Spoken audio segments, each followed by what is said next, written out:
بسم اللہ الرحمن الرحیم۔ السلام علیکم ناظرین، آج آپ کو حضرت ابراہیم علیہ السلام کا خواب اور حضرت اسماعیل علیہ السلام کی قربانی کا واقعہ سنائیں گے۔ حضرت ابن عباس رضی اللہ عنہ بیان کرتے ہیں، حضور صلی اللہ علیہ وسلم نے فرمایا، جب اسے لوگوں نے صفا مروہ کی سعی شروع کی، جب چکر میں مروہ پر چڑھے تو انہوں نے ایک آواز سنی، چپ رہ کر پھر کان لگایا تو وہی آواز سنی، کیا تو کچھ ہماری مدد کر سکتا ہے؟ پھر دیکھا تو جہاں آب زمزم ہے وہاں اللہ کے فرشتے حضرت جبرائیل علیہ السلام ملے، انہوں نے اپنی ایڑی یا پر مار کر زمین کھود ڈالی اور پانی نکل آیا۔ حضرت ہاجرہ علیہ السلام ہاتھ سے اس کے گرد منڈیر بنانے لگی اور پانی چلو سے لے لے کر اپنی مشک میں بھرتی جاتی تھی، جو جو پانی لیتی جاتی تھی وہ چشمہ اور جوش مارتا جاتا تھا۔ ابن عباس رضی اللہ عنہ نے کہا کہ حضور صلی اللہ علیہ وسلم نے فرمایا، اللہ اسماعیل کی والدہ پر رحم کرے، اگر وہ زمزم کو اپنے حال پر چھوڑ دیتی تو زمزم ایک بہتا ہوا چشمہ رہتا۔ حضرت ہاجرہ علیہ السلام نے پانی پیا اور اپنے بچے کو بھی پلایا۔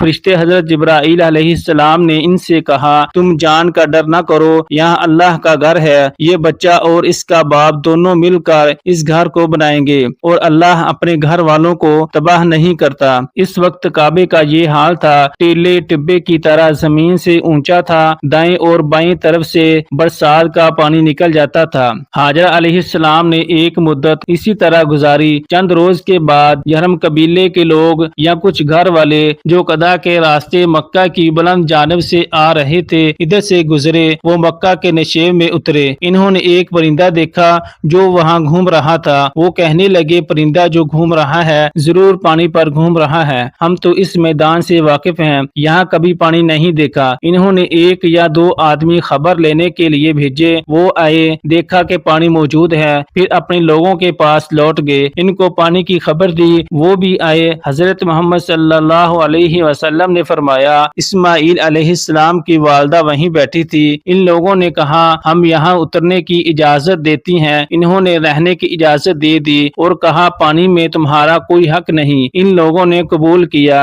ابن عباس رضی اللہ عنہ نے کہا، حضور صلی اللہ علیہ وسلم نے فرمایا، لوگوں نے ایسے وقت میں اجازت مانگی جب خود اسماعیل علیہ السلام کی والدہ یہ چاہتی تھی یہاں بستی ہو۔ جب وہ دوڑنے بھاگنے لگے تو ابراہیم علیہ السلام نے کہا، اے میرے بیٹے، یقیناً میں نے خواب دیکھا ہے، بے شک میں تجھے ذبح کر رہا ہوں، بتاؤ تمہارا کیا خیال ہے؟ اسماعیل علیہ السلام نے عرض کیا، ابا جان آپ کر گزریں، جو آپ کو حکم ملا ہے، اللہ نے چاہا تو آپ مجھے صابر پائیں گے۔ حضرت ابراہیم علیہ السلام نے خواب میں دیکھا کہ میں بیٹے کو ذبح کر رہا ہوں، تو خواب کا بیٹے سے ذکر کر کے پوچھا، بیٹا تیرا کیا خیال ہے؟ بیٹے سے پوچھنے کی کئی وجوہ ہو سکتی ہیں کہ اگر بیٹے نے خوشی سے اپنے آپ کو تعمیل حکم کے لیے پیش کیا تو وہ بھی ثواب کا مستحق ہو جائے گا، ورنہ حکم خداوندی کی تعمیل تو بہرحال کی جائے گی۔ دوسرا شاید وہ یہ دیکھنا چاہتی ہوں کہ جس صالح بیٹے کی میں نے آرزو کی تھی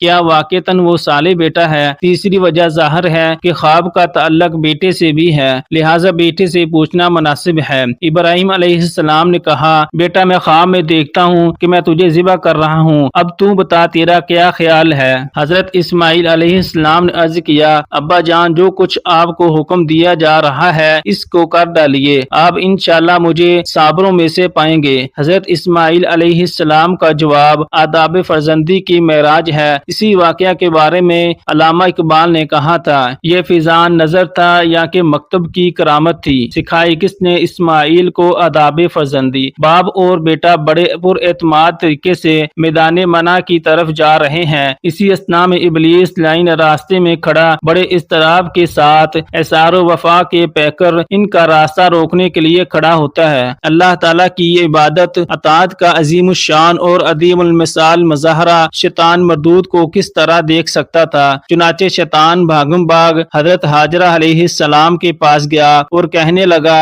اے ام اسماعیل آپ کا بیٹا کدھر گیا ہے؟ حضرت ہاجرہ علیہ السلام نے فرمایا، وہ اپنے والد کے ساتھ گیا ہے۔ شیطان نے کہا، اے ہاجرہ تجھے خبر نہیں ہے حضرت ابراہیم علیہ السلام ذبح کرنے کے لیے لے کر گئے ہیں۔ حضرت ہاجرہ علیہ السلام حیران ہو کر پوچھتی ہیں کہ کبھی ایسے بھی ہوا ہے کہ باپ اپنے بیٹے کو ذبح کرے اور خاص کر اپنے خوبصورت اور نیک سیرت بیٹے کو۔ اب شیطان نے سوچا شاید میرا داؤ چل جانے لگا، کہنے لگا اے ام اسماعیل آج ابراہیم اسے ضرور ذبح کر دے گا، کیونکہ ان کا کہنا ہے کہ مجھے ایسا کرنے کا خدا نے حکم دے رکھا ہے۔ حضرت حاجرہ علیہ السلام نے فرمایا اگر اللہ پاک نے ایسے ہی حکم دیا ہے تو جاؤ چلے جاؤ، میں اپنے اللہ پر اسی طرح راضی ہوں۔ حضرت حاجرہ علیہ السلام سے مایوس ہو کر شیطان جمرہ عقبہ، آج کل جس کو بڑا شیطان کہا جاتا ہے، اس کے پاس کھڑا ہو کر حضرت ابراہیم علیہ السلام کو پھسلانے کی کوشش کرتا ہے، لیکن حضرت ابراہیم علیہ السلام نے 7 پتھر مارے۔ پھر دوسری جگہ جمرہ وسطیٰ کے پاس آ کر تیسری دفعہ جمرہ اولا کے پاس شیطان نے آخری کوشش کی۔ حضرت ابراہیم علیہ السلام نے تینوں جگہ 7 کینکریاں ماری۔ نبی پاک صلی اللہ علیہ وسلم نے کینکریاں مارنے کو بھی حجاج کے لیے شاعر قرار دے دیا۔ آج سے ہزاروں سال بیشتر دنیا کے ایک گوشے میں عجیب و غریب واقعہ رونما ہو رہا ہے کہ وادی غیر ذی زرع پر 2 مخلص ترین وجود جمع ہیں۔ باپ کی زبان پر میں سب کو چھوڑ چھاڑ کر ایک ہی ذات کبریا کا ہو گیا ہوں، جس نے زمین و آسمان کو پیدا کیا اور میں مشرکوں میں سے نہیں ہوں۔ بیٹا آنکھیں موند کر گردن اور چہرہ زمین کے ساتھ لگائے ہوئے بس یہی کہے جا رہا ہے آپ انشاءاللہ مجھے صابروں میں سے پائیں گے۔ چشم فلک نے ایسا نظارہ نہ پہلے کبھی کیا اور نہ ہی کبھی آئندہ کرے گی۔ حکم الہی کی تعمیل میں جناب خلیل اللہ علیہ السلام نے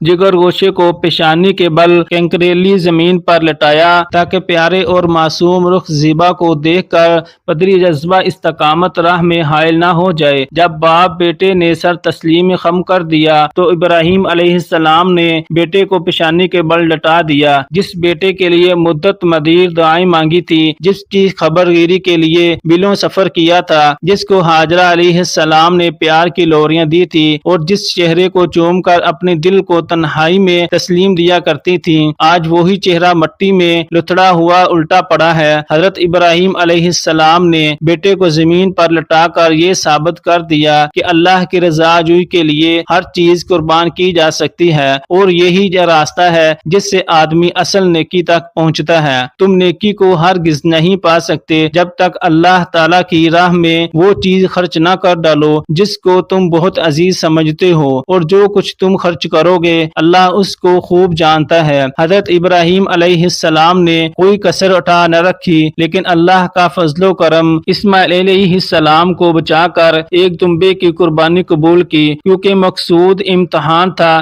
نہ کہ جان۔ اللہ تعالیٰ کو ان کے خون سے اور گوشت سے غرض نہیں، بلکہ اسے تو تم سے تقوی مطلوب ہے۔ ہم نے آواز دی کہ اے ابراہیم تو نے خواب سچا کر دکھایا، ہم نیکی کرنے والوں کو ایسے ہی جزا دیا کرتے ہیں۔ یقیناً یہ ایک کھلی آزمائش تھی اور ہم نے ایک بڑی قربانی دے کر اسماعیل کو چھڑا لیا، اور ہم نے اس کا ذکر خیر ہمیشہ کے لیے بعد میں آنے والوں میں رکھ دیا۔ سلام ہو ابراہیم پر، ہم نیکی کرنے والوں کو ایسے ہی جزا دیتے ہیں۔ یقیناً وہ ہمارے مومن بندوں میں سے تھا۔ بعض لوگوں نے عقل پرستی بلکہ اسرائیلی روایات پرستی کا ثبوت مہیا کرنے کے لیے لکھا کہ چوری کا پھل چوری کے دستے میں مڑ گیا۔ کسی نے کہا نہیں جناب اسماعیل علیہ السلام کی گردن تانبے کی بن گئی، اور کچھ تو عقل کے آگے لگ کر بھاگنے لگے اور کہا کہ لٹانے کا معنی ہے کہ دونوں خدا کے سامنے جھک گئے، حالانکہ قرآن حکیم نے فلما اسلم وتلہ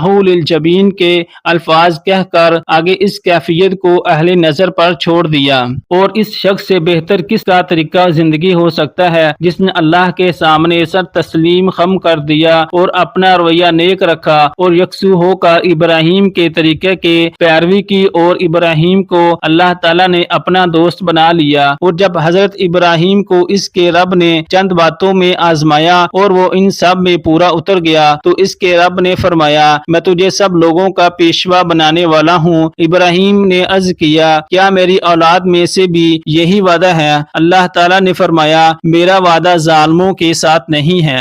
ناظرین اسی امید کے ساتھ اجازت دیجیے کہ آپ کو ہماری ویڈیو پسند آئی ہوگی۔ ملتے ہیں بہت جلد ایک نئی تاریخی تحقیقی اور معلوماتی ویڈیو کے ساتھ۔ دیکھتے رہیے احمد اسلامک وائس۔ اللہ رب العزت آپ کا حامی و ناصر ہو۔